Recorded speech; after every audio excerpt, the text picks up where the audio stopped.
All right, we're back. Welcome back to another episode of Survival Worldwide on Reality Pop. I am here with the latest evicted castaway from Survivor South Africa Immunity Island. I said last week that if there's one person that I want to talk to, it's Shaun. I didn't think it was going to be this soon. I didn't think I was going to talk to you the very next episode. I kind of feel like I jinxed you, even though it happened like months ago. Shaun, how you doing? I'm good. It's Friday. It's sunny. I'm in Cape Town. I can't complain. I really can't complain. As far as so long ago, you don't have the same emotions you had back then, which is great. So yeah, definitely I no can complaints. imagine. I can imagine. So Yeah. before we get into it, one of the things I wanted to ask you from one gamer Mm. to another gamer, your KD, did it get, better after Survivor when you went back there? Did you have an additional focus or did it take you a little while to get back into it? How much damage would I do to myself if I was to go out there and play the game and I wanted to get it back up afterwards? My KD before going in was like 6. My KD now is like barely 1. Didn't do any good because like straight after Survivor, I was off to Iceland for 2 months on work. So I only really got to start playing again in like March, April. And yeah, that was 7 months later. Just, I feel so bad. I feel like I suck now. So Well, you had a better I you had gotta a go. better you had a better KD in Survivor than what you probably have in gaming. Like, how many people did you take out there? Who's counting? Like 8 or 9 people there before you actually ended up getting voted out yourself. I was hoping you get a 19 KD and you go all the way. So for those who are not gamers, it's kill death ratio. So how many Yeah, people you take out in the game, basically. But yeah, I'm more for Warzone person myself. I noticed you said yeah, Apex, but yeah, but Apex, Warzone, I guess those are two of the bigger battle royale games you can play at the moment, which is a lot yeah. of fun.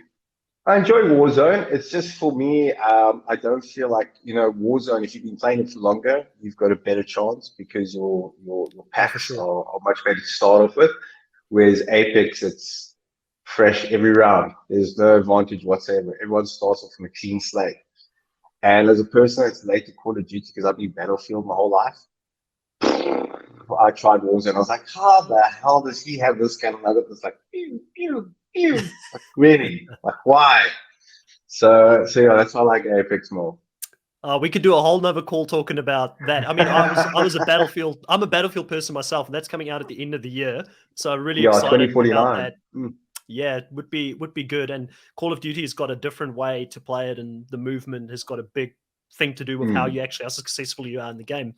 But back to Survivor, back to what people actually came here for. Yeah, yeah, you yeah. know, Sorry, sidetrack. Yeah, 100%. I'm always guilty of that, and I don't have my co-host here with me today to keep me on track. Riley, he normally keeps me on track if I go into sideways with these things. But glad to sort of as the one fan to another fan of first-person shooters to be able to indulge myself a little bit with the first-person shooter games and how you did on that when you went back afterwards. Playing Survivor, you were a big fan when you went out there to go play the game. How did Mm. the experience of being a fan compare to actually playing the game, and what was the biggest differences for you? I think going into it as a fan and playing it. Oh, as a fan, you expect certain things, but the reality is those things are 55 minutes once a week. um, so so you get to understand like the elements. I think we're a bit unlucky with the elements this season because we saw the stars once. Well, in 23 days I was there, I saw the stars once. Saw maybe 2, 3 days of sun. So the elements were the biggest surprise. And the second thing is forming these bonds with these individuals so quickly because you don't think beforehand that you will. Because you think, I don't know these people, I'm going to backstab them like this.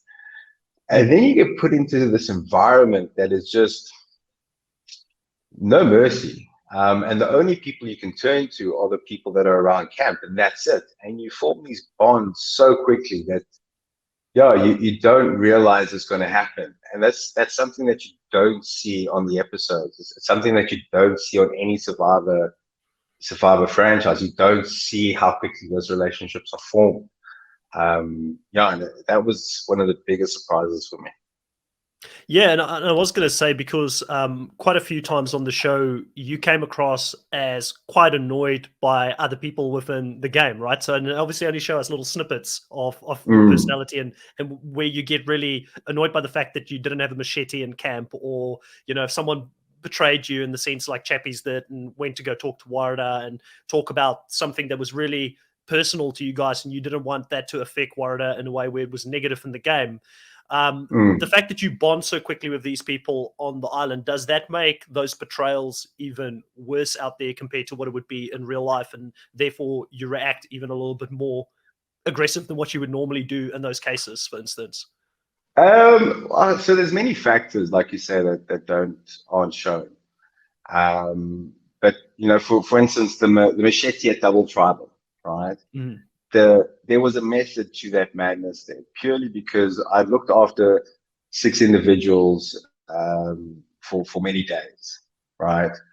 And then we had the tribe swap. And then when they took the machete, I could no longer look after individuals in my camping because you couldn't chop firewood. It was just constantly raining. So the goal with that tribal was, one, to make people feel so bad that they brought back the machete, and two was to throw Dino under the bus as much as possible. And that was the goal for that tribal. So yes, what you're showing is a tribal Shaun. But there were three Shauns in the game. There was the camp Shaun, which was this dad figure that I don't know how I ended up with the name Papa Shaun. I really don't. I wasn't much older than anyone else there, but it became apparent very early on that in order for people to get through the game, they need a good camp life, and that's why the when someone betrays you when you've been looking after them, not just from a game perspective, you can understand the game perspective, but when Mm. things are done that are not part of the game, that's when it became a problem for me, and that's when I would go head on and take it for who's ever in my tribe. Because for me, my game turned from a me to a we very quickly, Mm. which was very weird for me, very weird. So no matter what problems there were, whether it was in a challenge, in camp, or whatever, I'd be up front, center, taking it all. But that's just who I am. I can't back down, especially if other people are hurting. So you can hurt me as much as you want, but if you hurt the people I care about, yeah, I come after you.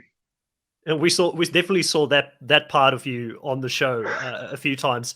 I want to go back to the beginning of the show. So in the first Mm, episode, yourself and Kian are caught by Amy looking mm. for the idol. I put that in quotation marks because obviously I don't know. Kian told me on the exit interview you guys were legitimately not looking for an idol. You can say if that's the case for you or not. I think she might have been innocent and naive in that case. I've got a feeling you probably were looking for something while you were out there. But more importantly, were you aware that Amy was the person who went to the rest of the tribe and told them about that? Or was that a surprise to you when you saw it on the TV show? Okay, so let's start off with the going through the food stuff. Going through the food stuff, there was several things. Obviously, an idol, right? Given. But secondly, because there'd been so much rain during quarantine while we were in our hotel rooms, obviously the food and the reward gets put up beforehand. Mm. And that was the one sunny day we had in the 2 weeks of quarantine. So some of the food had gotten mold in it and so forth. And so me and Ken decided to separate it, just to make sure that the mold didn't go into the other food. So that was the second thing we we're doing. And the third thing, we really were looking for a flint because what had happened is during this whole challenge, there were these two huge tunas. And we thought, why the hell would they give us these tunas if we can't bloody cook them? Like, why? Why would you give it to us? So we were convinced the way the season has started that there must be a hidden flint. There must be. Come on. There was no hidden flint. And myself and Kian must have spent like 4 or 5 hours trying to make fire with bamboo. But because the bamboo was wet, we got nowhere. We just looked like we were conspiring and being naughty, which was a really bad idea.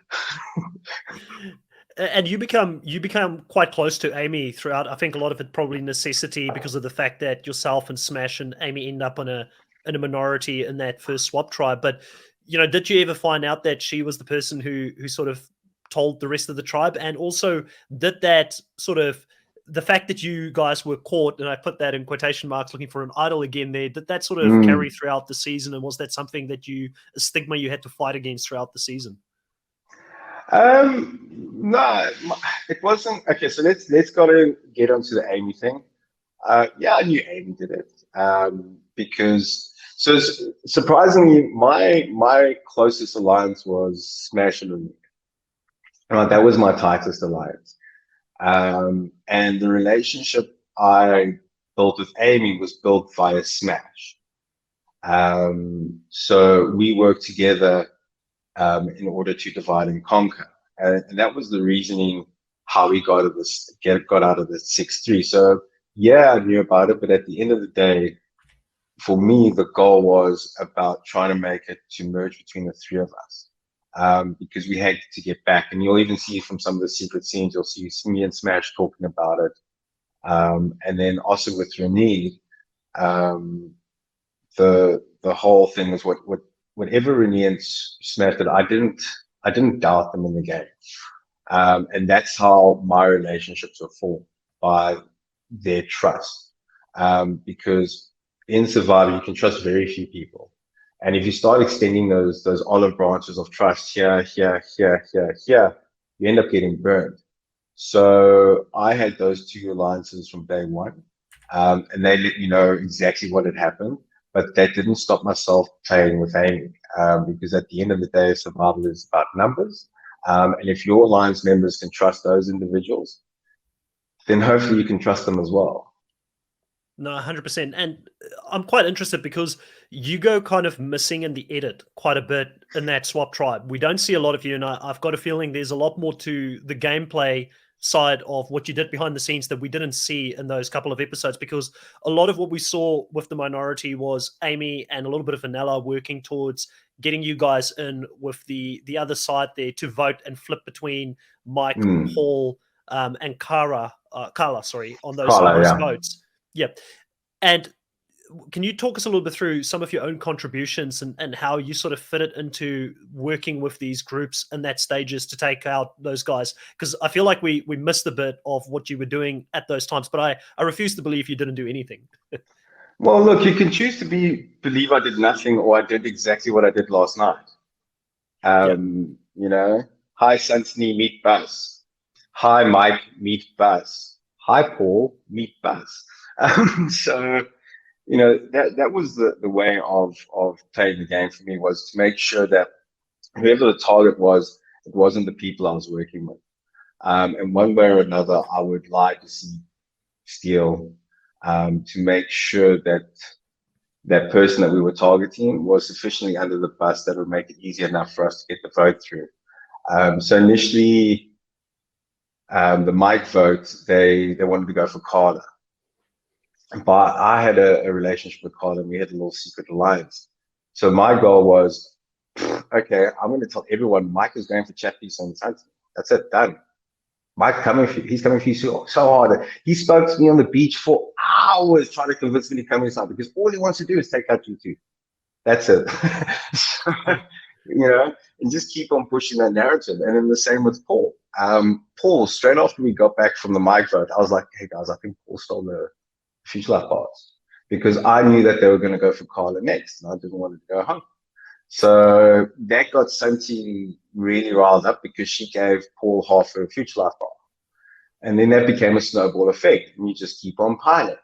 And then the double tribal, I did the same with Dino, to make sure that whoever played with Dino would not trust him at all. Threw him under the bus. And then again, last night with Santini. And I really think if we had kept on driving that bus instead of changing our mind at the last minute, we might have been able to convince just one person who wasn't trusting their tribal council, which I think would have made our lives a lot easier, because I'd spent 2.5 days, like I said, driving that bus all over camp with Santi's name on it. So it's very hard to change direction so close to tribal. So I had another question just to sort of go back to Zumba 2.0. You had a moment there where you outed Amy when you were reading the note. How did that, were you sort of, as you were reading it, thinking, oh shit, I'm outing my alliance member here as it was happening? Or what was sort of going through your mind as you were reading that? Because Dino, when he came into the exit interview, said that he specifically gave you the note to read because he thought you wouldn't read the last part of it to keep Amy safe. What was that like in the moment?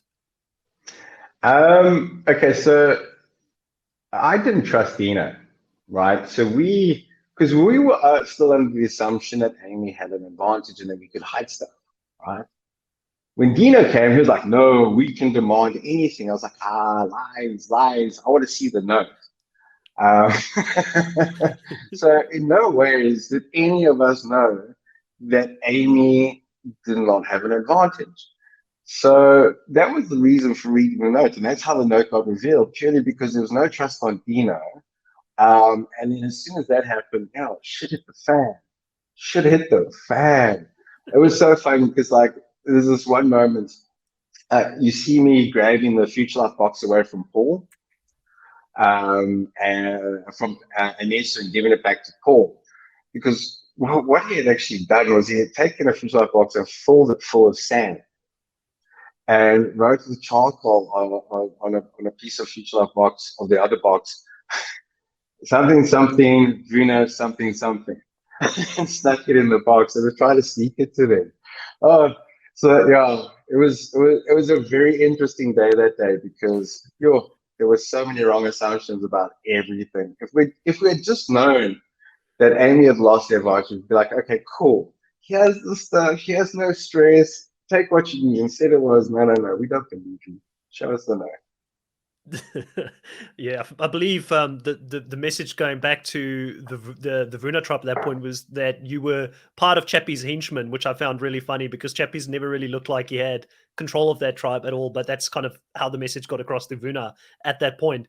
Another question that I have here, as you go into Vuna 3.0 and your other swap that you experienced on the beach, you were safe for quite a bit there, but there was a relationship formed between yourself and Anesu going into the merge, because I saw you walking with Anesu on the beach, strategizing and talking about sharing information of where idols were and advantages were in the game. Can you talk us a little bit through what your relationship was with Anesu, because that was never really shown on the TV? Yeah, so I had a good relationship with Anesu. We had all the lines going. But once we got into merge, I had a few conversations with individuals that I knew she knew about Tyson's idol, and I knew she knew about Marisha's idol, right? So when I was having that conversation with her on the beach, it was more about fishing information from her because I already knew the information she knew. And when she said she didn't know, I was like, hey, ding, ding, ding, ding, ding. Something's going on. And that's why when I went back and we were chatting with Santini, Smash, and Amy, and when Santini left, I said, listen, they've got Nessie, they've got Kieran, they've got Tyson, they're going to bring in Chappies. We might need to vote on Tyson or need to change things up.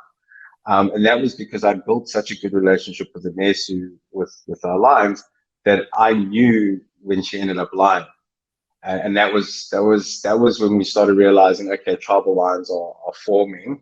Best we catch a wake up.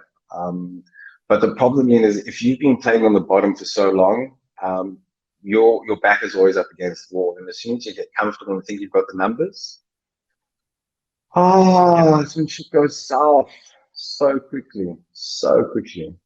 Yes, and we're definitely going to get into that merge part. I do want to ask you a few questions around that because there was a few things I observed from your end, even though the edit showed us very limited amounts of screen time from your point of view at certain points in the game.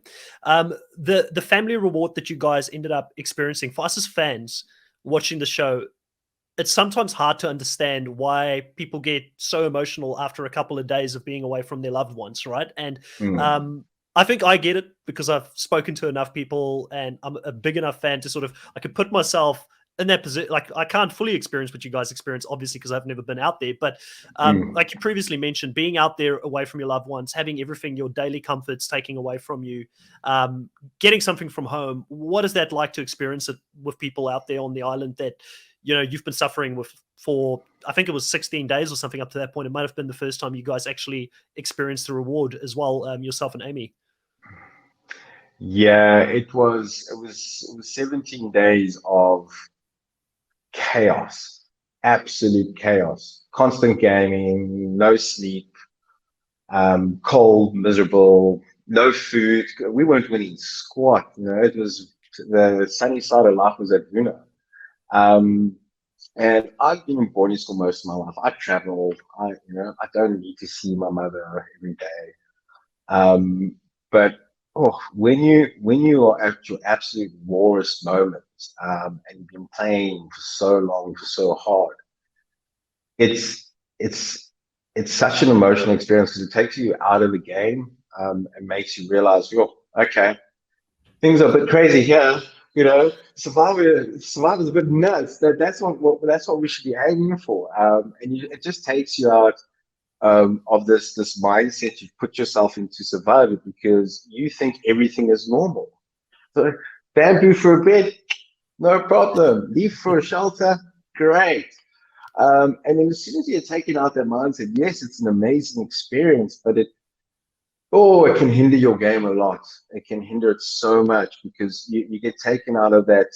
This is comfortable to, oh my God, that is actually what I need. Yeah, yeah. Um, Another thing I wanted to ask you, we see obviously at the merge feast there's an idol hidden. No one finds that little note below it. Were you looking at that merge feast at all, and at some of these family reward, like the family reward and things like that? Talk us through that, because I'm sure you're someone that's quite observant. It must have been pretty surreal seeing that on TV play out, where it was hidden. I feel like such a moron here. Um, no, because we had a plan that myself, Smash, and Rainier were going to sit at different ends of the table. So I would sit at one end, Rainier would sit at the other, and Smash would sit in the center, so that we could observe and also hear what's happening in the other relationships. Um, so when I got there, I never looked left. I was always Yeah, looking this way. And I think if I just paid more attention, because it was right there in my eye line, just right there, it would have been perfect. yeah, But no, and I grabbed all the drinks, I poured all the champagne, I was topping up people's Fanta Orange, Coca-Cola, I was topping it all up looking for this shit. Didn't find it at all. I feel like such a moron, such a moron. Oh, and besides Chappies, who were very obviously looking for idols out there at the merch feast, who else did you sort of spot being a bit more observant? so the only problem with that kind of merge feast is with a long table, you can see who's looking.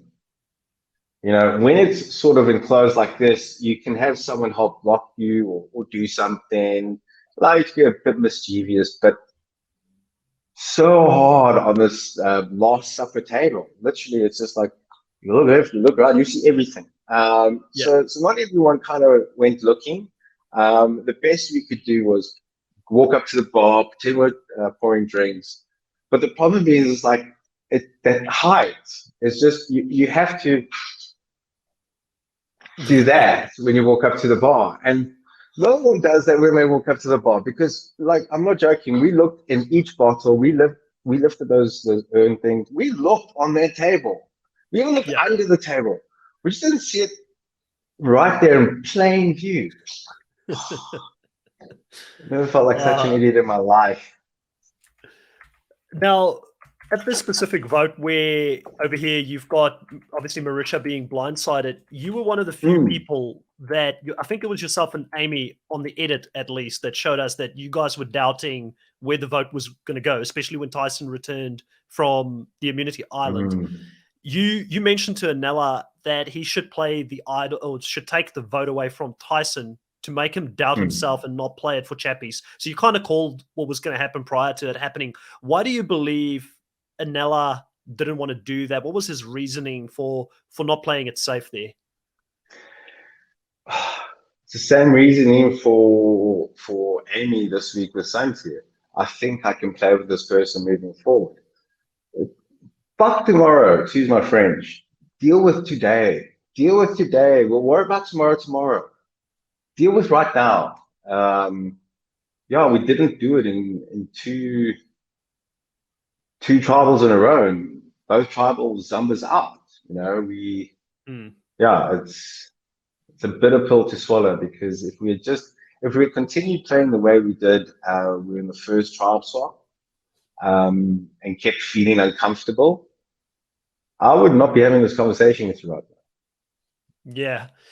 There's an interesting conversation that you have with Marisha and Ponderosa after this, where you talk to her about the fact that yourself and Tyson had a long conversation. I believe it was the night before, in regards to sort of faking where the votes were going to go, and having Nicole now. be a part of that plan.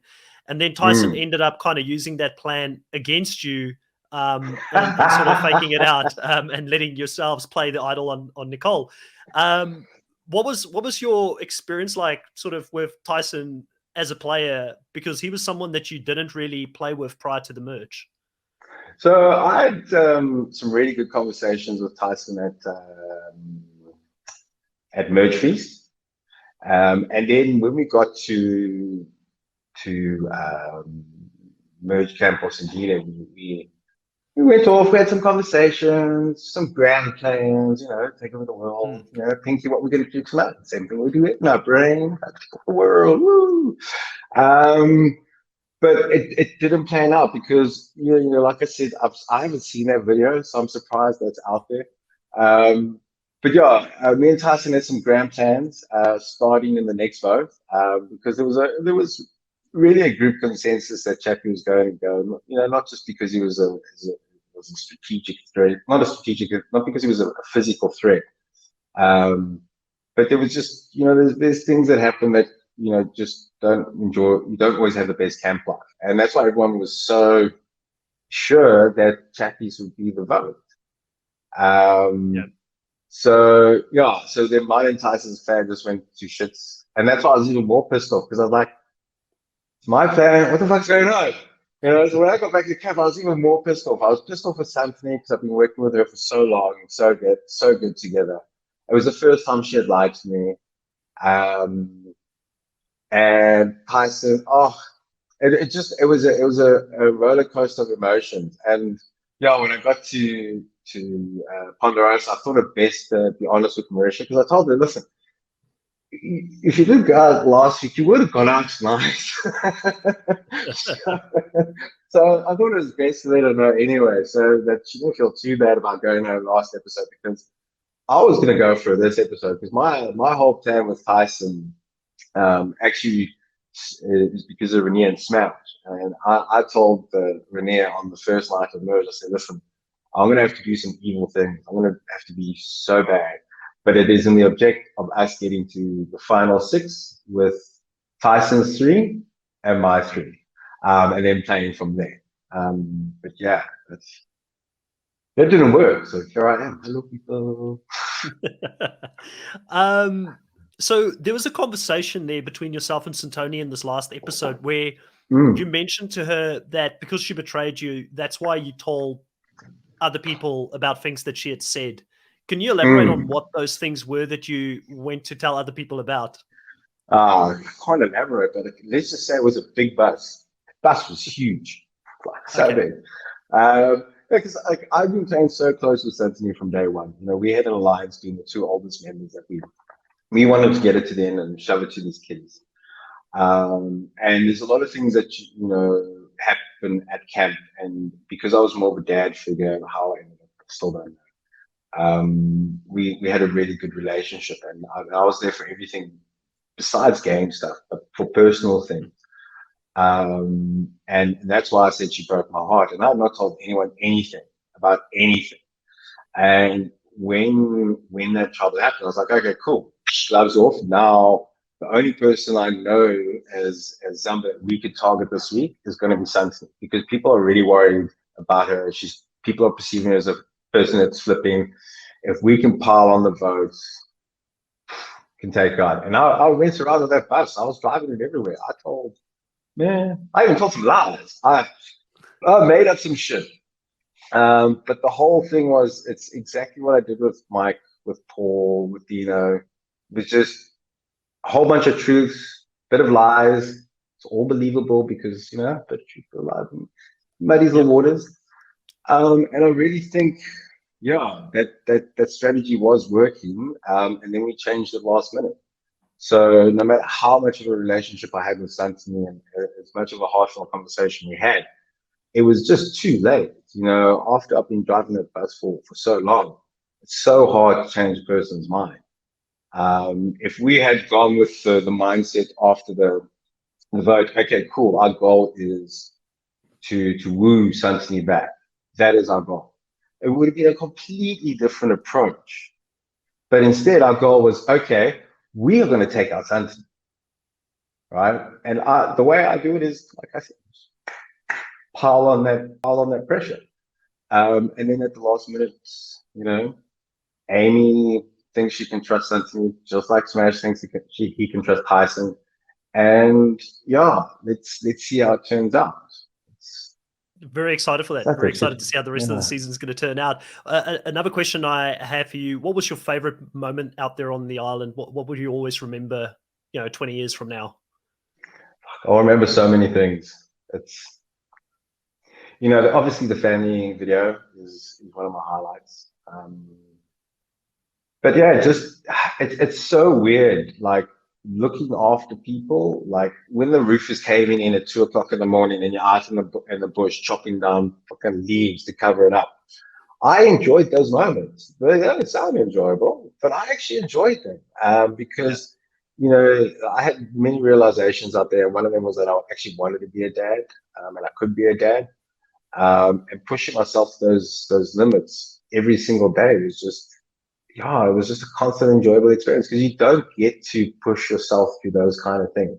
No one would ever do that out their right mind. Never. No.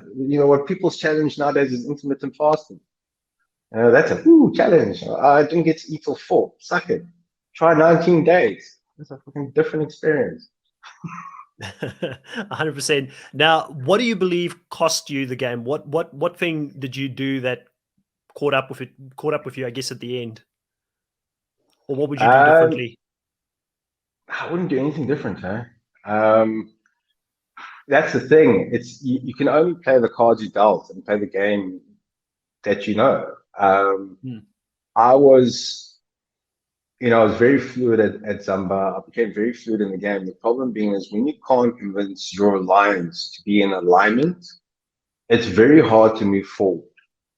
The good thing about OG doing that is they weren't a good alliance, but they were in an alignment.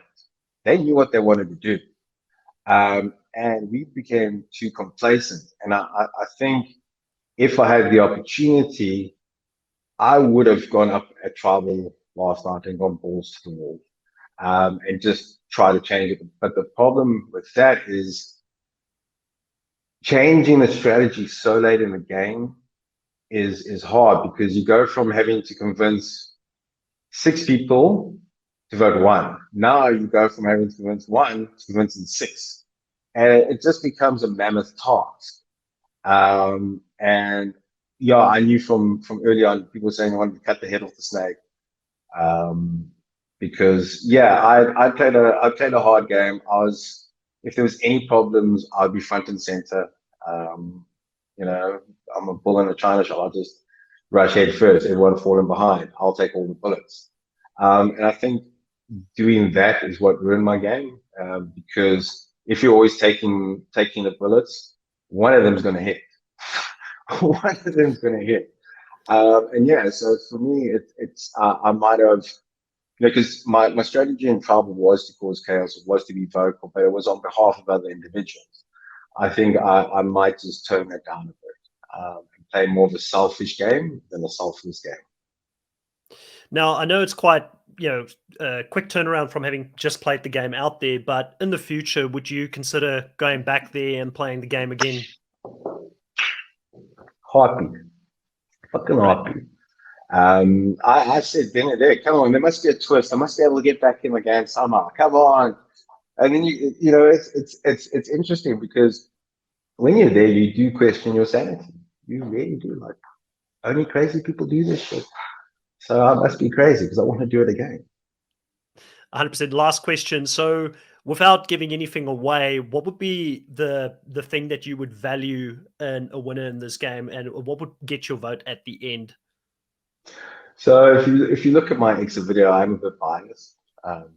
But at the end of the day, it is Survivor. So the big thing now is to take your mindset out of game mode, put it into jury mode, and start appreciating gameplay.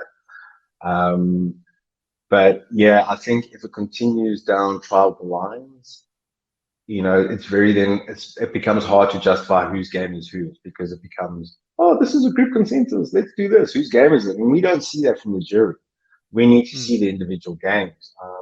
So even from an OG Zuna, OG Zamba side, I hope to see more people playing an individual game because now's the time to get dirty. Now's the time to create a resume because regardless of what you did before merge, doesn't mean anything. Nothing. It's what you do now. And at the moment, the two people with the biggest resume for me are Tyson. Well, actually three. It's Tyson, Kieran, and Santon. Those are the three people with the biggest resumes right now. So it's interesting to see if the players in the game can see that and actually play the game around that instead of just sticking loyally to what they think they know. It's Survivor. You don't know what you think you know. 100%. Well, I'm looking forward to your final tribal council speech. I'm sure it's going to be a doozy. And it's been really great having you on the interview today. I really want to thank you for your time that you've spent on the show with me, and want to wish you all the best of luck with any of your future interviews and whatever you're going to get up to next. If there's anything that you want to make people aware of, any places that they can follow you, I'll make sure to put your Instagram link below in the description when this goes live. And if you're on Perfect. Twitter, I think you're on Twitter as well. I'm pretty sure I connected from there. Yeah. So I'll put those things on there. But yeah, if there's anything else, this is your opportunity. You can plug it now.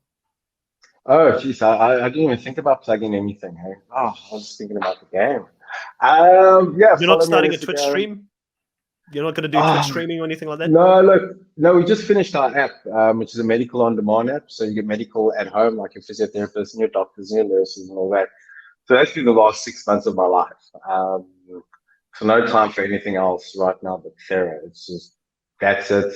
We just went live Yeah. last week. So no gaming, no Twitch account. As much as I'd love to be earning money from playing games, I need to realize I'm over 40. I've got to have a real Yeah. job. Plus, if you want to become a dad, that might not, work so well with whatever your goals are moving forward. So all those Yeah. things you probably have to take into consideration. Yeah, I'll live vicariously through my kids. I'll get them into esports from when they're really young and get them Yeah. going so I can retire. Yeah. The new goal is not to be a golfer anymore. It's to be an esports gamer. It's Yeah, been great few talking million to you. dollars in the game. Yeah, 100%. Hope to talk to you again in the future. Maybe if you ever interested in coming on and recapping another season in the future, I'll stay in touch with you. It's been great having you on the show, and all the best with the other interviews that you've got today.